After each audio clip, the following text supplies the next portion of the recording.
Hat jemand Bandagen oder noch Spritzen über? Ja, ich habe noch eine Spritze hier für dich. Hier.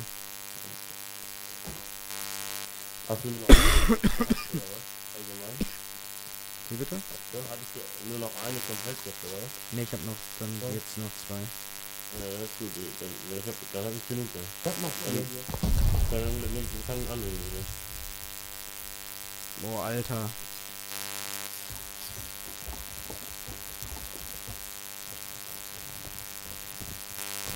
Jetzt ist die geachtet noch.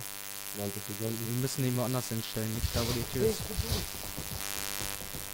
WTF? Ja, Admin-Review.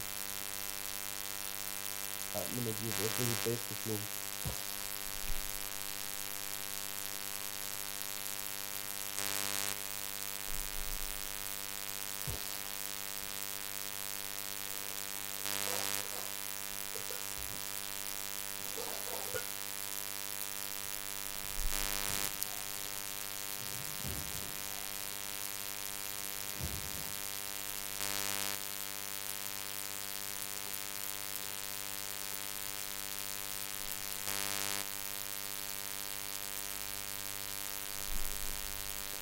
Ja, er tötet mich.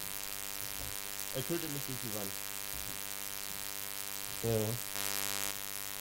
Aha. Interessant.